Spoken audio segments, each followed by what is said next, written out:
Well, let's jump to this one. We got the story from New York Post. Kamala Harris accused of plagiarism in co-authored 2009 book on criminal reform. Vice President Kamala Harris is facing allegations of plagiarism. I want to pause right now and just say, I don't understand why they're saying allegations when you can see side by side the plagiarism. What? So is that an okay? Well, you know, you do what you want. Conservative activist Chris Rufo, is that fair to say he's a conservative activist? Published the allegations on Monday and credited an investigation by Australian plagiarism hunter Stephen Weber, with Rufo posting screenshots on X of 5 examples in which the wording in the book closely resembles other sources. Come on, guys. Yeah. Exclusive. There's another instance of verbatim plagiarism by Kamala Harris, which we have provided the New York Times over the weekend, and which the Times refused to acknowledge in its report today. This makes 6 significant instances, and we have more in reserve. So here he is showing Goodwill Industries, Kamala Harris, and showing the plagiarism. Here's what the New York Times wrote. It's like word for word. Conservative activist seizes on passages from Harris' book. A report by Chris Rufo says the Democratic presidential nominee copied 5 short passages from her 2009 book on crime. A plagiarism expert said the lapses were not serious. I love this. Amazing. 5 short passages, just like Martha was telling us. What? It's only a couple incidents. Like downplaying everything that goes wrong because they decide that it's not worth you being upset about it because they want you to save your outrage for their causes. Listen, I wrote 6 books. If somebody even lifted a single paragraph from any of my books, it's copyright infringement. Yeah, it is. I mean, the reality is Kamala could come out and say, oh, well, my name's in the byline, but I didn't write a single word. It was all ghostwriter, and I didn't have the wherewithal to check to see if there was plagiarism. But she doesn't want to admit that she didn't write anything. Yeah. And there's no way she wrote this book. Part of the I heard that part of the things that were taken were actually lifted from Wikipedia. Yes. I mean, that. And so there was one instance where Rufo said it was an incorrect statement, which makes it obvious it was Wikipedia because Wikipedia is the source for the incorrect statement. It's the fact that that is the case is embarrassing, and I can't believe that there's no this is going to be swept under the rug by the people on the left. They're just going to be like, well, whatever. It's 5 short passages. Don't get upset about it. It's insane. She's just trying to be the president of the United States. And remember when Joe Biden tried to run for president and then got caught with a plagiarism scandal and then had to drop out and like lay low in American politics until he got to become president? I mean, maybe the answer is the American left doesn't care about plagiarism because they know neither one of them are honest people anyways. I caught a clip of her recent rally, and she was bragging about her record in crime and being a prosecutor and all this stuff. But it's like, if you look at what she did, like, she locked people up like African-American people. Like, she just went ballistic. Yeah, she's not honest about anything, and including the her one record. guy, I think, was facing the death penalty or something, and she knew that the information was, there was a DNA test exonerating him, and she tried to bury it. And then they pull out Obama to, like, rally, scold black men into voting for her. I was like, yo, like, what is this, man? Like, this guy this billionaire left his mansion to come and, like, to put down people that are being affected by the policies of this administration for the last 4 years. Like, and theoretically, the type of prosecuting that she clearly has a history of. Yeah. I mean, I was watching part of her rally, and she specifically was trying to act like, Trump was being ridiculous if he's avoiding doing interviews because he doesn't want people to see that he's weak. And then she said he's refusing to do a 60 Minutes interview, even though every other president has done one for however long, not acknowledging the fact that he's done 2 different 60-minute interviews as before the 2016 presidential election and then in 2020. Like, these other presidents she's referencing includes Trump himself, and she will just lie to the crowd. Well, can we also mention that they edited her interviews? Oh, yeah. Same show did this incredible edit that, like, just backtracked everything that she was saying about what's going on in the Middle East. And it's I don't understand how she wins. Like, I get it. Everyone always says shadow campaign. I get that. I just mean the argument. I don't understand how this is argument that she's at 50%. Gallup has Trump up 3. The betting markets now have Trump up nearly 11 points. Some are at 11. Well, did you see what's happening with the DOJ right now? They sued, I think it's my brother just sent it to me. they sued 4 states already for not allowing illegals to vote, and there's more that they're going to be going after.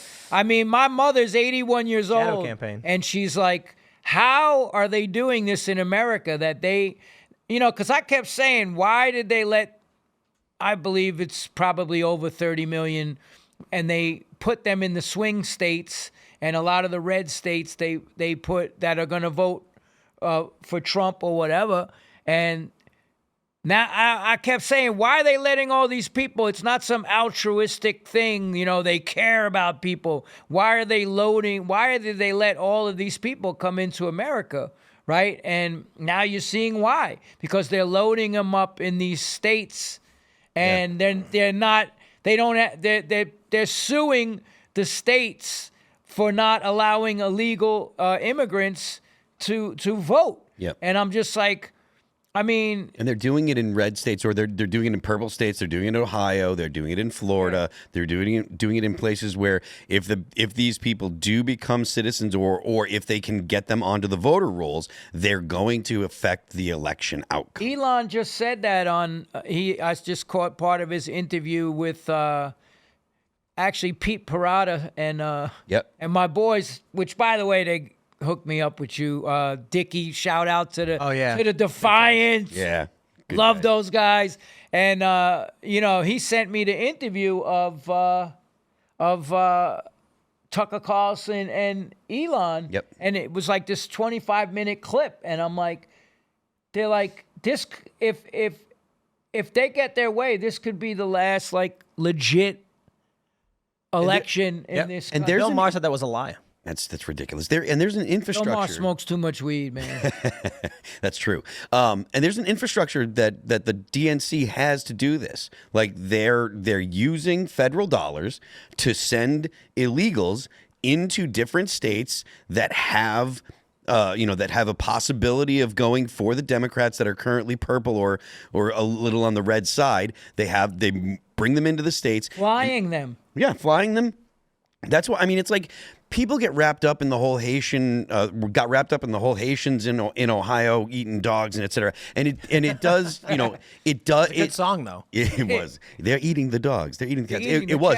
But the real ramifications will come when those people are naturalized, or when they become citizens, and then Ohio is no longer a red state. It's consistently blue. The same thing is happening in Florida, and it's happening in multiple other states. And this is a concerted plan by the DNC. They're using federal money to do it. It's incredibly. It's a terrible development for the people that are here currently, because they're actually diluting the votes. And Musk is right. They're trying to create a permanent one-party Absolutely. That's what he's government. And you see what that's like in Mexico. I think it was like 20 years ago where Mexico had essentially a one party. The one party got enough of the control of the government to be able to essentially lock out the other parties. And now you have multiple states in Mexico that can't, they're not even run by the government. They're run by the cartels. I mean, and the other thing to me that I find ironic is the ones who keep saying that if Trump gets in, it's the end of democracy, are actually the ones that are destroying democracy. Yeah.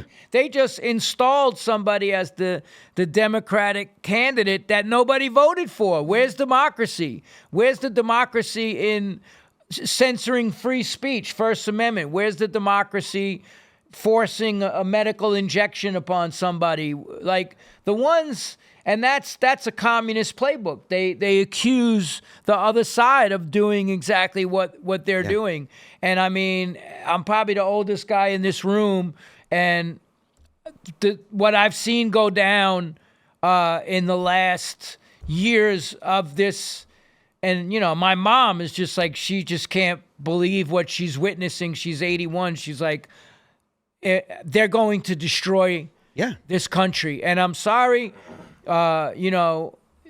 If you think like that's some kind of like right-wing propaganda, but I'm not. I just look at the truth of the situation. I don't look at, I don't fall on any side. I stay in the middle, and I'm like, yo, what's the truth and what's a lie? And that's what we have to look at. And if you're going to play partisan politics with, like, you're going to agree with something just because that person has a D or an R behind their name, that's bogus too. Because, I love Tulsi Gabbard, and she calls out the military-industrial complex. She's like, these Republicans are just as bad. They're getting these defense contracts, and I have, friends who were served in Iraq, and they're like, and even Sean Ryan says it now, we went over there on a complete lie. What they told us after 9/11, we thought we were doing our patriotic duty, and it all turned out to be a bunch of lies for Cheney and Rumsfeld and the rest of them and the Bushes. There's one thing I want to point out, or one thing I want to say about, if you want to check my information about that, it's the Department of HHS, Health and Human Services, the Refugee Resettlement Program. That's the program that they're using to transport people from wherever they come in to the United States into states that are purple states, and they're banking on them voting for Democrats. It's, like I said, Health and Human Services, Refugee Resettlement Program. It's a legitimate thing that's going on, and the government is using your tax dollars, if that's a thing. I don't want to get into a conversation about MMT, but they're using tax dollars to send refugees to purple states in the hopes that they're going to, well, that's what they're calling them. To send them to, they're using the pretense of refugees, but they're using that program to send them to Ohio, to Florida, to purple states in order to, with the hopes of those people voting Democrat, in order to get a one-party rule in the United States. Look into the program. You can find it. It's been going on for a long time. A friend of mine just sent me a link. I'll post a link to it on my Twitter account. Well, I think one of the challenging things is that if you then push back on this narrative, say, hey, I think we should question this. I think we should deserve more accountability from government on how they're abusing this program. In turn, the answer is, well, you're anti-refugee and that's racist. Well, their job is also to keep the American people safe. And we know for a fact that there's a lot of people that are coming into the country that don't have the best intentions coming in here. They just foiled that guy's plan from Afghanistan, that he was going to go and start doing something during the elections and all that.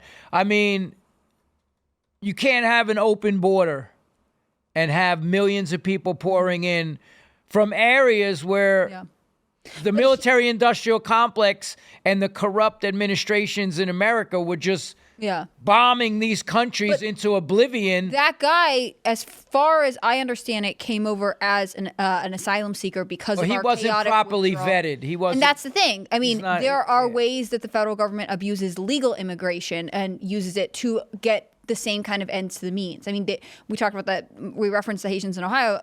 As soon as people were saying, these people seem to be here illegally, the media turned around and said, well, actually, they have temporary protected status because Biden said they could. Well, just because Biden said they could, or just because the Biden administration granted someone asylum, doesn't mean that this is actually good for the American public. Thanks for checking out this clip from Timcast IRL. Make sure to watch the show live Monday through Friday at 8 p.m. Subscribe to this channel, and we will see you all there.